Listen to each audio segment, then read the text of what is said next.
Hi everybody, Sandy here from Sandi Cooks. Tonight, my wife's not around, so we're going to make something really dairy because she has lactose intolerance. And I'm going to make carbonara. So that's a really creamy pasta. It uses Parmesan, but the creaminess actually comes from egg that you mix into it. And of course there's bacon, there's shallots, some white wine, and if you have it, parsley. I don't actually happen to have parsley, so we're not going to do that. But anyway, come along with me and I will show you how to make this. Come on.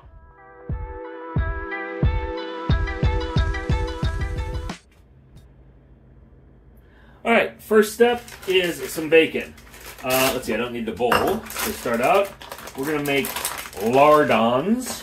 What's a lardon? It's little tiny strips of bacon that you cook until they are nice and crispy. That is an essential part of carbonara. Gotta have these. So, you can see I'm doing, let's see, I'm gonna make for 2 of us, but I'm gonna make sure there's leftovers too, because Alex loves this dish. So we're gonna start these going. I gotta get my water going. I gotta slice some shallots, and then we'll be in business.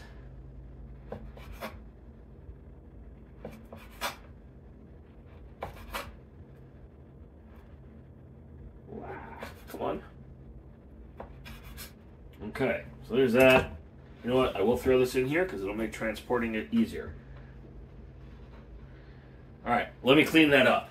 Okay, normally I would make sure and clean my my chopping board and of course my knife. I'd switch it out because I'd be very worried about cross-contamination. You got raw or at least smoked, cured pork here. Right, you don't want to get sick from that. But the truth of the matter is this whole thing is getting cooked, so and thoroughly. So it's even if this gets exposed to raw pork, it's going to get cooked anyway, fully. So there's not going to be any raw components of this meal. So this is not going to be a problem for us. So right now, okay, this is our shallot. I'm going to cut down here. Don't do it like that. You can't see this, but I'm going to cut down here to the base. See there? Essentially. Okay, so I'll end up with pieces that are about that big. Anyway, you have to do that with shallots. You don't normally with regular onions because they separate differently. Their sections are different. Their rings are different. I don't know what you describe it as, but I hope you get my drift at least. Shallots are a milder version of onion, if you will, and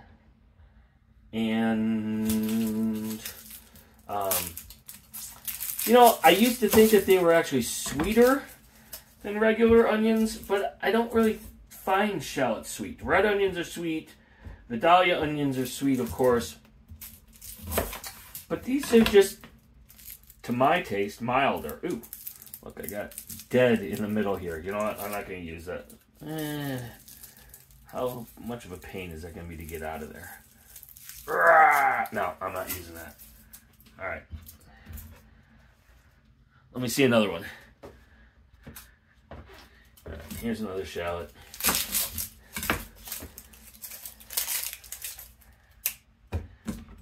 This one's in better shape.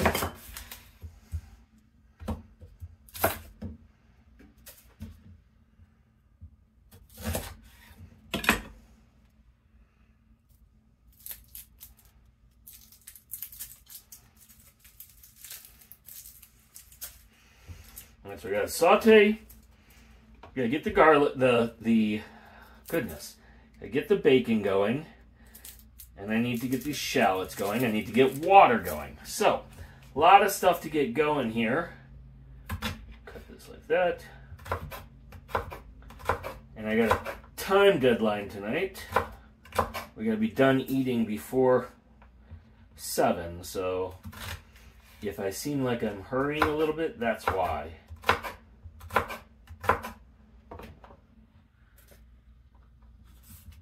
Because Alex is teaching tonight, so let's get rid of this. Needs to be online so that he can do that before 7.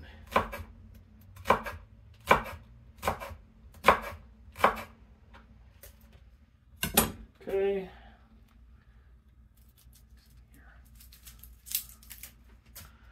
Let's cut off this edge. It looks a little wonky.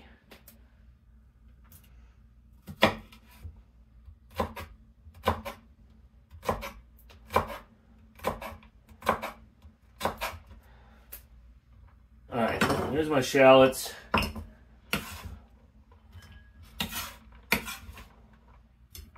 I need some garlic too. I didn't mention that. Or maybe I mentioned it. I don't remember. Shallots. Let's get some garlic. We don't need a ton of garlic. This doesn't need to be super garlicky. It's really the combination of flavors, and I don't want garlic, which I love, of course, you know that, to overwhelm the whole dish. So I'm just going to do 2 cloves for this. Wash my knife here. Not really washing it, I'm wetting it, so that when I do that, all the paper doesn't stick to my knife like it kind of did. It doesn't actually stick. Okay, get rid of ugly spots if you got ugly spots, because nobody wants to eat that.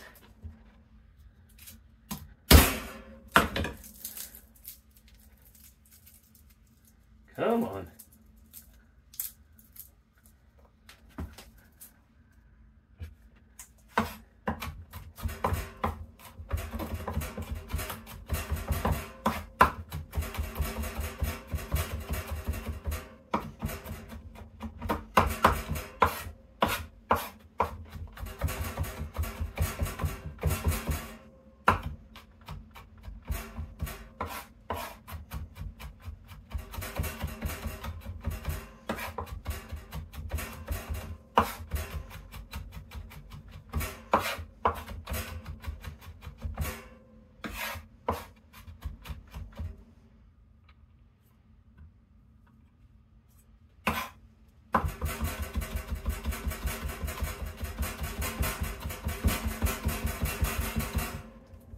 That's so noisy. That's why. That doesn't normally live inside there. Okay, garlic. 2 cloves. Okay. Our Parmesan cheese, which I also didn't mention, is going to go in near the end. It's not going to cook as much, so I'm going to make sure I use a clean part of the board. I changed knives for that, because again, we don't want to get anybody sick here. So, and I got this Xylus cheese grinder for when I have to do big amounts of cheese. Actually, we used to use this for everything, you know. We were having pasta on a whatever night, we would use this, but I don't use this when I'm making a lot, when I need a lot of grated cheese now. Why is this having so much trouble? Come on. I guess you gotta use it that-handed. Feels like it's stuck here. Not making progress. There we go. That's better.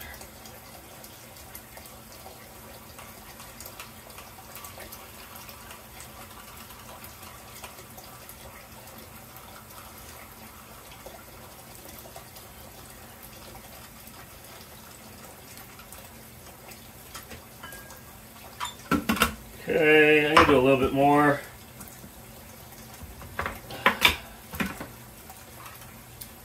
Again, remember I mentioned that the creaminess from carbonara comes from eggs, not from cheese or cream or anything like that. Yeah, you start grinding it and then it kind of gets stuck.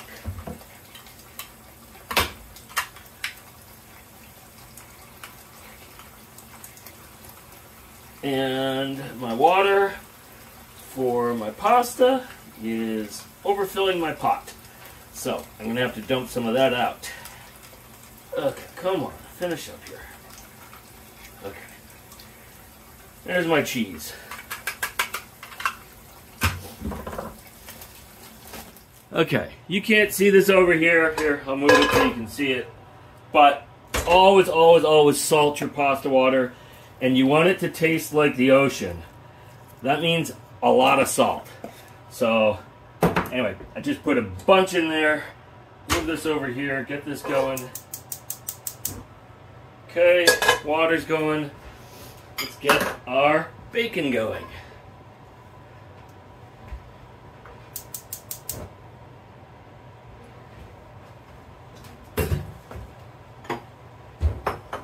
Alright, we're going to line up our mise en place over here. That's what this is called. When you get all your stuff, you're putting it in place, you're getting it ready. It's called mise en place. Alright, over here I'm going to open some eggs. Otherwise known as cracking them. Wow, I really did this in a bad place. I'm going to use 3 eggs. I went looking for my compost bin, which I had already moved over here to make life easier on myself. Okay, I'm going to do 3 eggs, and I'm just going to hit those with a fork to mix them up. Just like if you were going to do an omelet. And let's see, the one thing I still need that I don't have out is the white wine. So I will do that, grab that in a second. Okay, let's break up this bacon because we need this in thin little pieces, and it will, if we don't break this up, it'll start to stick together. I use a wooden spoon for this because I'm in Teflon and I don't want to scratch it.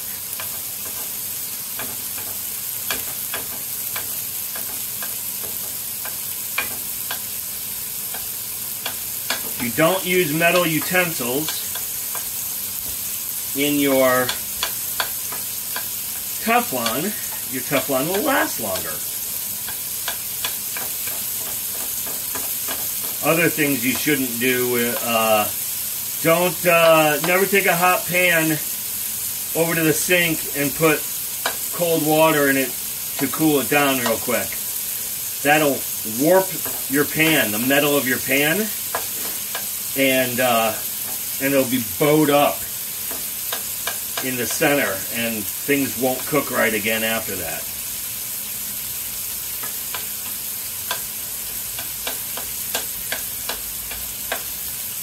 Come on.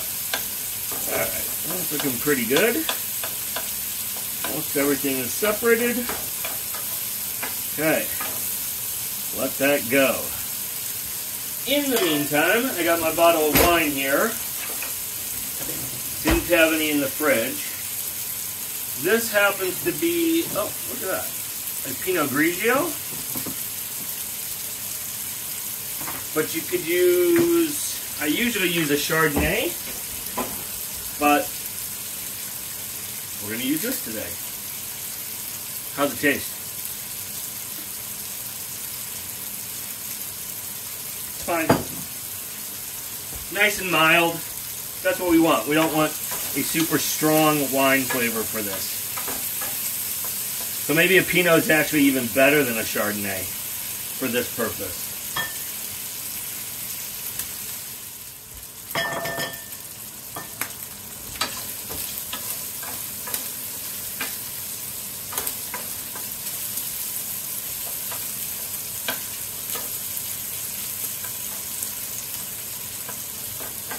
As I said, we're going to cook these until they are nice and crispy. So let me get ready for that. We're going to need a bowl and a piece of paper towel so that we can drain the fat, essentially, from this bacon when it's ready. So there we go.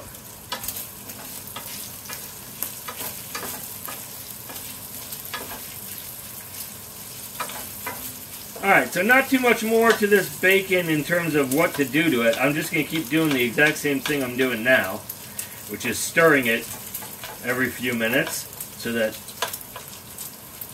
we cook it all thoroughly. And then we'll take it out. And that'll be that. We'll start our onions then. In the leftover bacon grease. Nothing wrong with that. Getting there. If you do this, just be really careful because there's all that bacon grease in there that if you get it on you, you will not be a happy camper.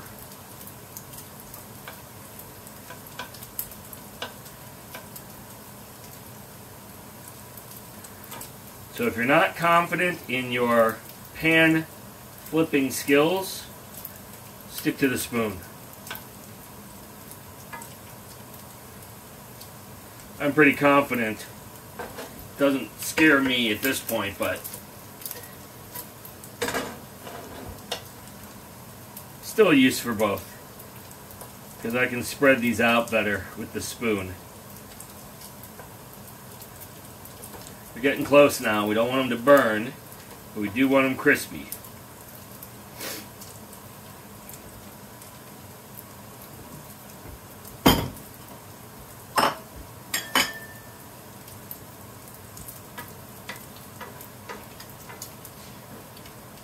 That looks pretty good.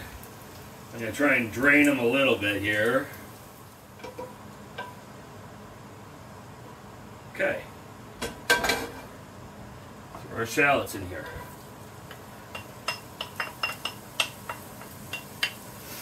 Now, I'm going to tell you that you should be conservative with salt until the very end of this process because bacon is salty. Okay, so don't put too much salt in up front because you can't take it out.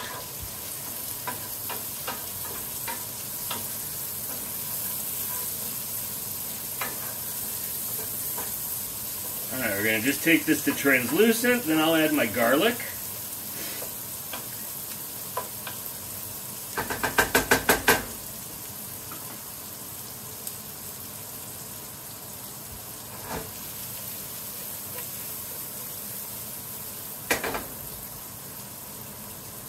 Pretty close already. Alright, let's add our garlic here.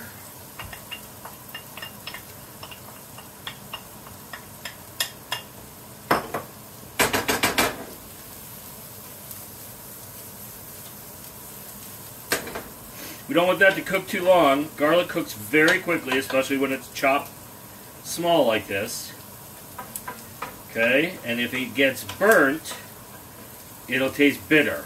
So you don't want your garlic to look brown at all. Unless you want it to taste burnt.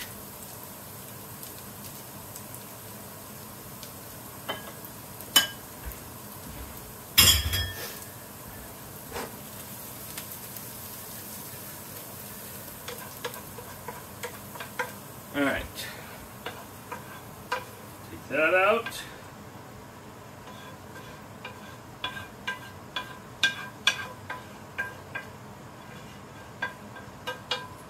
Turn off our fire here. Now, Alex mentioned that he wanted shrimp with this, so I haven't defrosted it yet. Our water's not quite boiling yet, so I'm going to go ahead and quickly defrost some shrimp in some warm water, and then I'll come back. Alright, my water is going full blast here. I got most of a box of fettuccine here. Ah! I made a mess.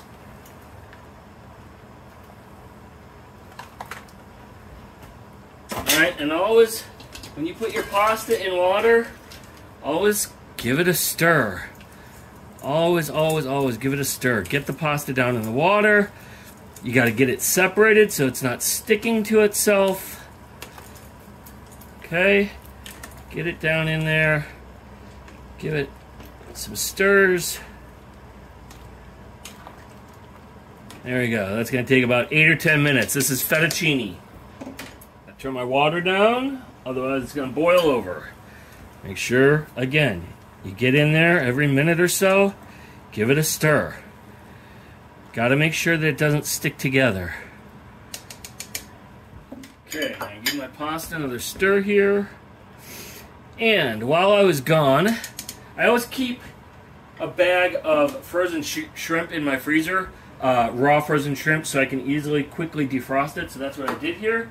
I also quickly chopped up a little bit more garlic. So I'm going to light my pan. I'm going to turn on my fire, and I'm going to throw these shrimp in, and I'm going to throw this garlic in. And this will be very, very quick. Shrimp does not take long to cook at all. Again, we're going to hit it with a little bit of salt and some pepper, and I'm also going to add a little bit of red pepper to give these shrimp a little bit of heat. Just a little bit.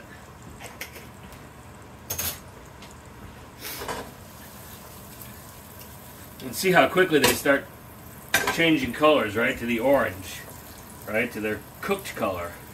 So this isn't going to take very long at all. I have it on medium-high.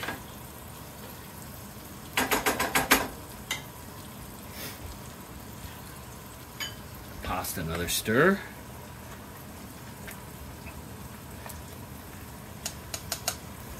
Okay, so when the pasta's ready,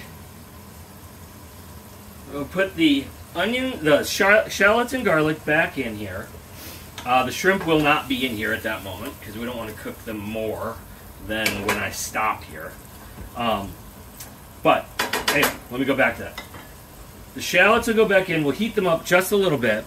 The pasta, we're not going to get rid of the water because we may need the pasta water to thin our sauce when we get there. But the pasta, I'll drain it and put it right into the pan. And then I'll use tongs, and I will pour in the egg mixture with no heat turned on. It'll just be the residual heat from the pasta and the pan that cook it.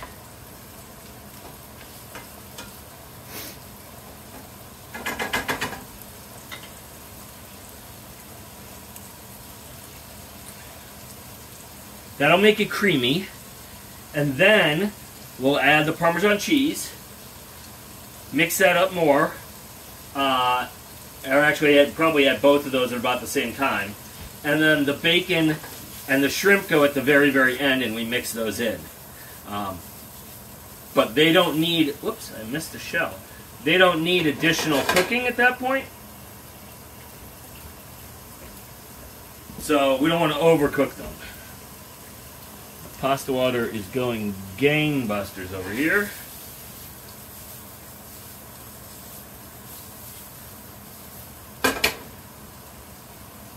My shrimp are just about done here. I would probably pull them at this point, but I'm going to go just another 30 seconds or so because some of them weren't all the way thawed. And I don't want them uncooked in the centers. So, just give this another little bit here.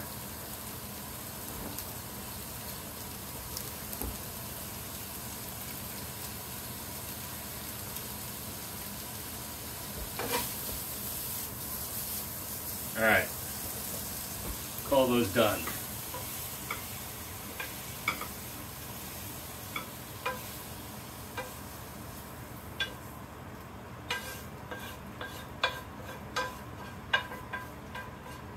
Okay, so we're going to need our shallots back in here.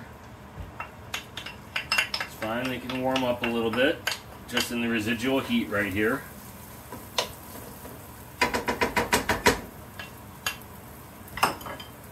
Alright, let's mix our pasta again. Has it been close to 10 minutes? I don't think so yet. I should have set a timer. Ouch! But you don't do it based on just the timer anyway. You always, always, always taste your pasta. That is not ready yet. I'll be back in a few minutes. I'm back, and it hasn't been a few minutes. And that is because I turned off the camera and I came right back because I forgot the wine. So I've turned my heat back on over here, And we're just going to add maybe a 1/4 cup. Okay? I'm going to cook that on high because all we're going to do is cook that off. Alcohol boils at a lower temperature than water does, so all the alcohol is now coming off of this. So we'll be left with the flavor, but not the actual alcohol. So if you wanted it to actually have a kick of alcohol, you actually have to add that at the end so it's not cooked. So you can see how that wine has cooked out of here, the liquid. It's much less watery now, or winey. Actually, the flavor of the wine has been enhanced, right? We took all that water out of there, which makes the flavor more concentrated. All right, I'm going to turn this off because we don't want it to go much beyond that. And now we just need to wait for our pasta, which probably has another 2, maybe 3 minutes. All right, so our pasta's ready. So, like I said, we're going to take our pasta right out of the water. It's going here. Turn off the fire over there.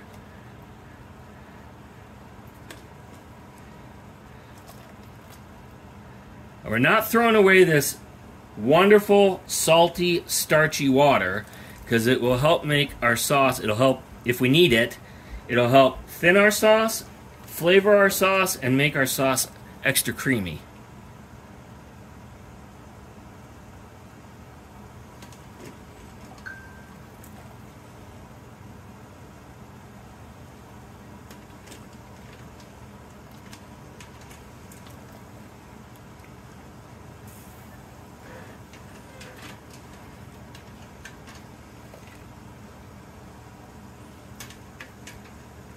Almost got them all.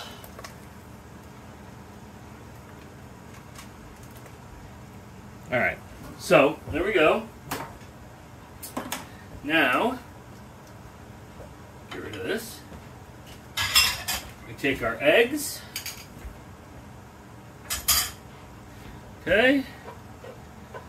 And let's see, I'll move this over so it's easier to work. And the eggs go right in there. Okay, and we just mix this up. And all that residual heat that's in the pan, that's in the pasta, is going to cook these eggs without turning them into scrambled eggs. So they will be creamy, but not scrambled eggs, which is what we want. That is the heart of carbonara right there. Alright, now our cheese can go in.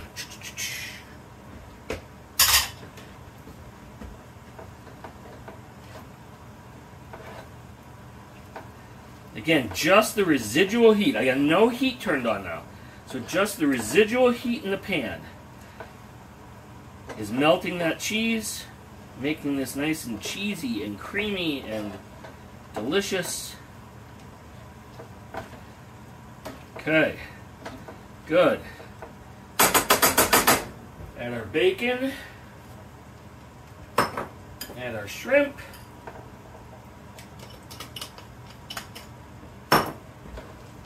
Just give it a quick mix.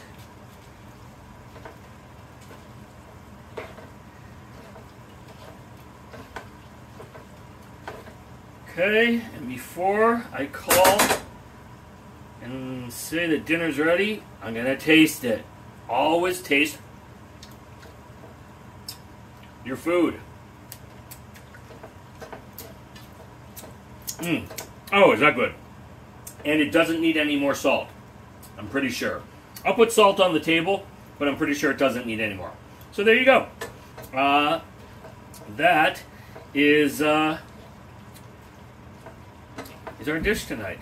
So I hope that you enjoy carbonara. That's what I was trying to come up with. This is carbonara with shrimp. Dinner! If you enjoyed this video, please click the like button. Subscribe to Sandi Cooks on YouTube so you don't miss new recipes. Thanks.